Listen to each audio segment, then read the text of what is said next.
இரட்சகர் இயேசு கிறிஸ்துவின் நாமத்தில் வாழ்த்துக்கள். இந்த நாளிலும் சகரியா தீர்க்கதரிசியின் புஸ்தகம் 8வது அதிகாரத்தை நாம் தியானிக்கலாம். இந்த அதிகாரத்தில் ஒரு 4 சிறிய தலைப்புகளின் கீழாக இந்த செய்தியை நாம் கற்றுக்கொண்டால் நம்முடைய ஆவிக்குரிய வாழ்க்கைக்கு அத்தனை அது பிரயோஜனமானதாக அது காணப்படும்.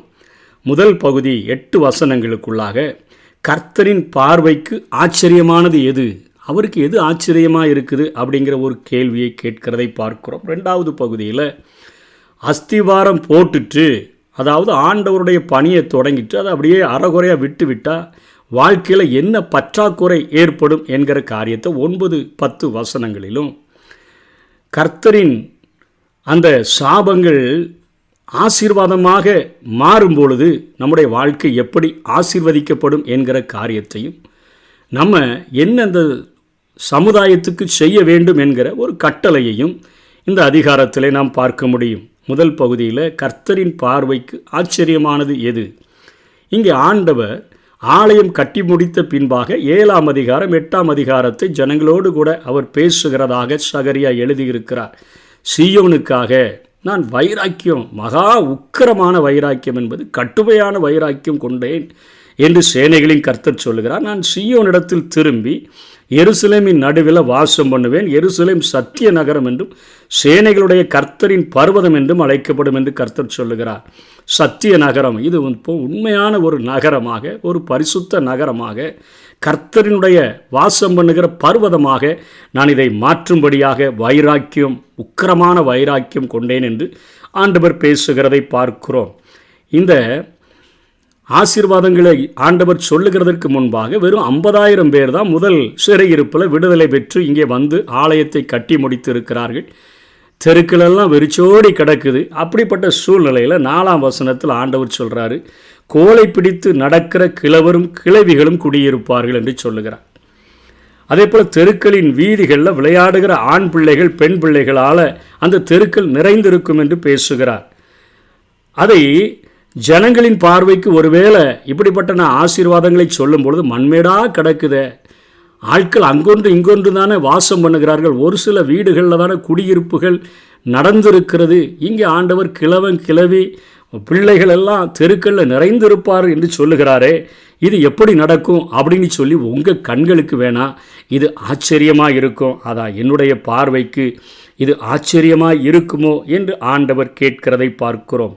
சகரியாவினுடைய தீர்க்க தரிசன வரிகள் அக்கால இஸ்ரவேலரை நிச்சயம் அது ஆச்சரியப்பட செய்திருக்கும். இடிந்து கிடந்த கோட்டைகள், இடிந்து போன அரசாட்சி, இடிந்து போன மனங்கள், இவற்றின் நடுவில் இயலாமை மட்டும்தான் அவர்களுடைய சொந்தமாக இருந்துச்சு. மக்கள் கொஞ்சி குழாவி நடந்த தெருக்களெல்லாம் வெறிச்சோடி கிடந்த பொழுது சகரியா அவ்விடமெல்லாம் மக்களால் நிரம்பி வழியுன்னு சொல்லி தீர்க்க தரிசனம் சொல்லுகிறதை பார்க்கிறோம். இந்த தரிசனத்தினுடைய ஒரு பகுதியானது 2வது நூற்றாண்டில் மக்காபியருடைய ஆட்சி காலத்தில் நடந்தது. ஆனால் அதனுடைய சரியான நிறைவேறுதல் மேசியாவின் காலத்தில், அதாவது 1000 வருட அரசாட்சியில் அவைகள் நிகழும் என்கிற காரியத்தை குறித்து அங்கே 100க்கு 100 நிறைவேறுகிற காரியம் அப்பந்தான் நடக்கும் என்பதை இந்த தீர்க்க தரிசனங்கள் உறுதிப்படுத்துகின்றன. இதோ கிழக்கு தேசத்திலும் தெற்கு தேசத்திலுமிருந்து என் ஜனங்களை நான் ரட்சித்து, 7ஆம் வசனத்தில் கிழக்கு தேசம் என்பது பாபிலோனியை குறிக்கிறது, தெற்கு தேசம் என்பது எகிப்தை குறிக்கிறது. அங்கே ஓடிப்போன எல்லா ஜனங்களையும் நான் ரட்சித்து அவர்களை அழைத்து கொண்டு வருவேன். அவர்கள் எருசலேமின் நடுவிலே குடியிருப்பார்கள். அவர்கள் எனக்கு உண்மையும் நீதியுமுள்ள ஜனமாய் இருப்பார்கள். இன்னும் அவங்க பரிசுத்தமாக இருப்பாங்க. நான் அவர்களுக்கு தேவனாய் இருப்பேன் என்று சேனைகளின் கர்த்தர் சொல்லுகிறார். முதல் பகுதி முடிந்தது. இப்போ 2வது பகுதியில் ஆண்டவர், நீங்கள் அஸ்திபாரம் போட்டுட்டு விட்டுட்டீங்கன்னா உங்களுக்கு என்ன தண்டனைகள் கிடைக்கும், களைப்பையில் கைவித்து விட்டவன் எவனும் திரும்பி பார்க்கக்கூடாதுன்னு சொல்லி இயேசு சொன்னார். அதே போல தான் இங்கே சேனைகளின் கர்த்தருடைய வீடாகிய ஆலயம் கட்டப்படும்படி அதனுடைய அஸ்திபாரங்கள் போடப்பட்ட நாள் முதற்கொண்டிருக்கிற தீர்க்கதரிசிகளின் வாயினால் இந்த வார்த்தைகள் இந்நாட்களில் கேட்டு வருகிறவர்களே, உங்கள் கைகள் திடப்பட கடவுது என்று கர்த்தர் சொல்லுகிறார்.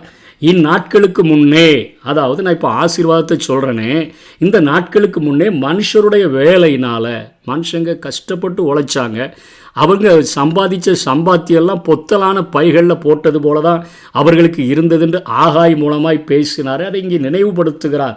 மனுஷனுடைய வேலையினால் பலனும் இல்லை, மிருக ஜீவனுடைய வேலையினால் பலனும் இல்லை, போகிறவனுக்கும் வருகிறவனுக்கும் நெருக்கடி நிமித்தம் சமாதானம் இல்லை. எல்லா மனுஷரையும் ஒருவரை ஒருவர் விரோதிக்க செய்தேன். சமாதானம் இல்லைனாலே குடும்பங்களில் சண்டைகள் வர ஆரம்பித்துவிடும். சமாதானம் எங்கே எடுபட்டு போகிறதோ அங்கே சண்டைகள் உண்டாகிவிடும். கர்த்தருடைய வேலையை தொடங்கிட்டு அதை அப்படியே விட்டு விடுகிற காரியங்கள், இடையில் விட்டு விடுகிற காரியங்கள் வாழ்க்கையில் இப்படிப்பட்ட தண்டனைகளை கொண்டு வந்து விடும் என்று சொல்லி இங்கே கலப்பையில் கை வைத்த எவனும் திரும்பி பார்க்கக்கூடாது என்கிற காரியத்தை சகரியாவின் மூலமாக ஆண்டவர் 2வது காரியமாக பேசுகிறதை பார்க்கிறோம்.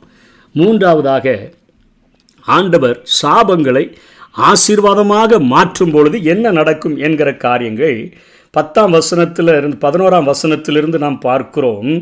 முந்தின நாளில் இருந்தது போல நான் இனிமேல் இருக்க மாட்டேன் என்று சேனைகளின் கர்த்தர் சொல்லுகிறார்.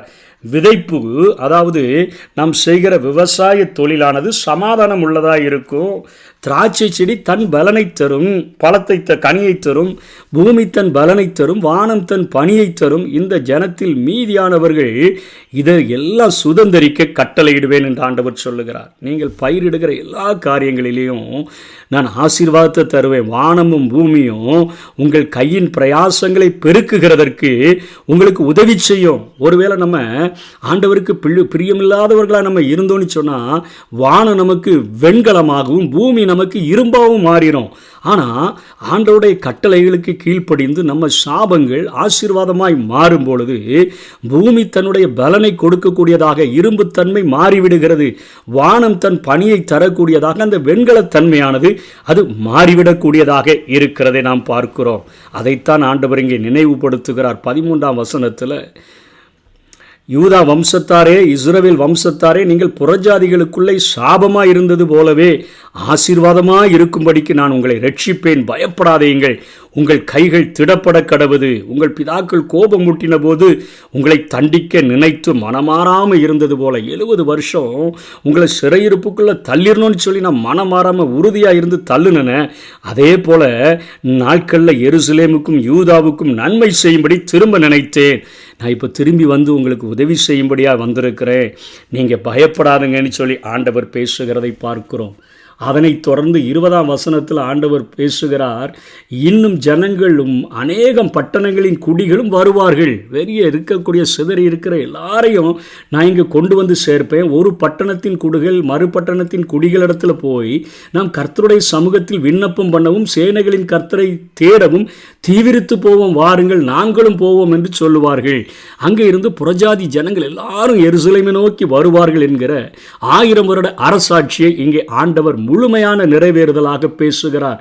அநேக ஜனங்களும் பலத்த ஜாதிகளும் எருசலேமிலே சேனைகளின் கர்த்தரை தேடவும் கர்த்தருடைய சமூகத்தில் விண்ணப்பம் பண்ணவும் வருவார்கள். ஆசீர்வாதங்கள், சாபங்கள் ஆசீர்வாதமாக மாறும் பொழுது அநேக ஜனங்கள் பலத்த ஜாதிகள் எருசலேமில் சேனைகளின் கர்த்தரை தேடவும் கர்த்தருடைய சமூகத்தில் விண்ணப்பம் பண்ணவும் வருவார்கள். இன்னைக்கு ஆவிக்குரிய இஸ்ரவேலர்களாக இருக்கக்கூடிய நம்முடைய வாழ்க்கையிலும் நம்முடைய சாபங்கள் ஆசீர்வாதமாக மாறும் பொழுது ஆண்டவர் இத்தனை ஆசீர்வாதங்களை தரக்கூடியவராக இருக்கிறார். அந்நாட்களில் பலவிதமான அந்த பாஷைக்காரராகிய புறஜாதியில் 10 பேர் சேர்ந்து ஒரு யூதனுடைய வஸ்திர தொங்கலை பிடித்து கொண்டு தேவன் உங்களோட இருக்கிறார் என்று கேள்விப்பட்டோம், ஆகையால் உங்களோட கூட போவோம் என்று சொல்லி அவனை பற்றி கொள்வார்கள் என்று சேனைகளின் கர்த்தர் சொல்கிறார். எப்படியெல்லாம் சீழ்க்கை ஒளியை எழுப்பி காலின் கீழாக போட்டு அந்த யூதர்களை மிதித்தார்களோ, அங்கே ஆண்டவர் எருசலேமை சத்திய நகரமாய் மாற்றி இருக்கும் பொழுது, எருசலேமுக்காக சீயோனுக்காக மகா உக்கிரமான வைராக்கியம் கொண்டிருக்கும் பொழுது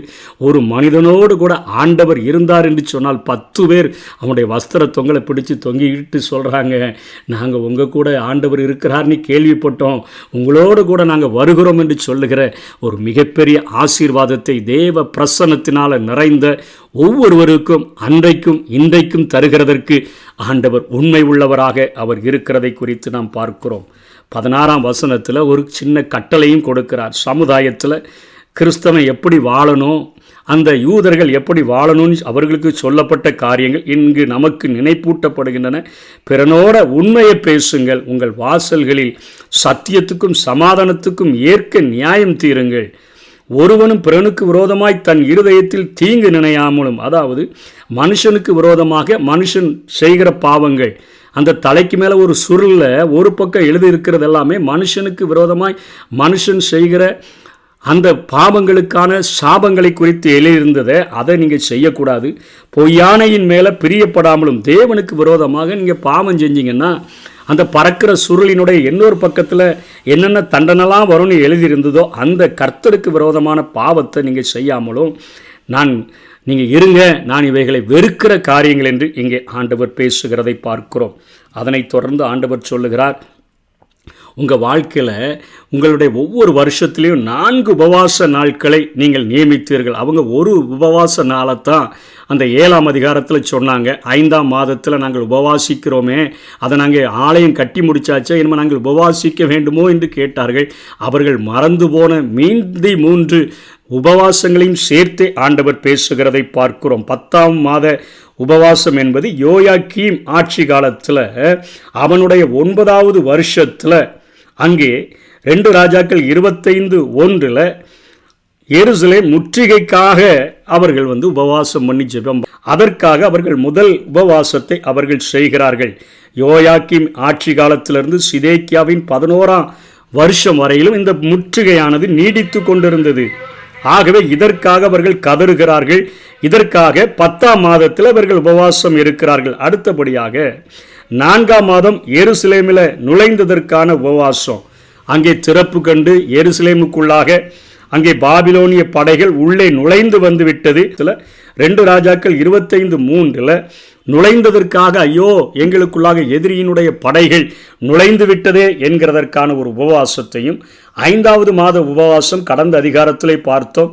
தேவனுடைய ஆலயம் அழிக்கப்பட்டு அங்கே அரண்மனைகள் எல்லாம் சுட்டரிக்கப்பட்டதே, அதற்கான ஒரு உபவாசம் 2 ராஜாக்கள் 25:9 கடந்த அதிகாரத்தில் நம்ம பார்த்தோமே. நெபுசரதான் எல்லாவற்றையும் தீக்கிரையாக்கின அந்த காரியங்களுக்காக பார்த்தோம்.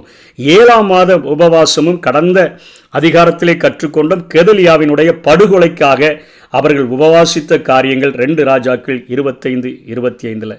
இந்த உபவாசம் யூதா வம்சத்தாருக்கு அது ஒடுக்குதலின் நாளாக இனிமே இராதபடி மகிழ்ச்சியாகவும் சந்தோஷமாகவும் நல்ல பண்டிகைகளாகவும் மாறிப்போகும் அப்படின்னு சொல்லிட்டு வசனம் 19 பின்பகுதியில், ஆகையால் சத்தியத்தையும் சமாதானத்தையும் சிநேகியுங்கள் என்று சேனைகளின் கர்த்தர் சொல்லுகிறார். உங்களுடைய துக்கத்தை, உங்களுடைய புலம்பலை ஆனந்த களிப்பாக நான் மாற்றுகிறேன்.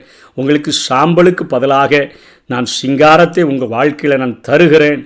உங்களுடைய ஒடுங்கின ஆவிக்கு பதிலாக உங்களுக்கு துதியின் உடையை தந்து உங்களை ஆசீர்வதிக்க விரும்புகிறேன் என்று சொல்லி 4 நாட்களில் அந்த ஒரு வருஷத்தில் உங்கள் சரீரங்களையெல்லாம் ஒடுக்கி சாம்பல் அமர்ந்திருந்து வஸ்திரங்களை கிழித்து கொண்டு உபவாசித்த அந்த துக்கத்தின் நாட்களை உங்களுக்கு பண்டிகைகளின் நாளாக நான் மாற்றித் தருகிறேன். மகிழ்ச்சியும் சந்தோஷமும் உங்கள் வாழ்க்கையில் நிறைந்தோடுகிற நாளாக நான் மாற்றித் தருகிறேன். ஆனால் ஒன்றே ஒன்று, நீங்கள் சத்தியத்தையும் சமாதானத்தையும் சிநேகியுங்கள். ஆண்டவருக்கு உண்மை உள்ளவர்களாக வாழுங்கள். ஜனங்களோடு கூட, உங்களோடு கூட இருக்கக்கூடிய குடியிருக்கிற ஜனங்களோடு கூட சமாதானத்தை கடைபிடிங்கள். தேவனோடு கூடவும் உங்கள் உறவு சரியாக இருக்கட்டும். மற்ற சக மனிதர்களோடும் கூட உங்கள் உறவு சரியாக இருக்கும் பொழுது இந்த மகிழ்ச்சி, சந்தோஷம், பண்டிகையினுடைய சந்தோஷங்கள் உங்கள் வாழ்விலே நிலைத்திருக்கும் என்று ஆண்டவர் சொல்கிறார். நம்முடைய வழிகள் ஆண்டவருக்கு பிரியமாக இருக்கும் என்று சொன்னால் நம்முடைய வாழ்க்கைகளின் சாபங்களை மாற்றி நம்மை ஆசீர்வாதமாக அவர் ஆக்குவார். நம்மை ஆண்டவர் உயர்த்துவார். அப்படிப்பட்ட கிருபைகளை தேவன் நமக்கு தந்தருள்வாராக.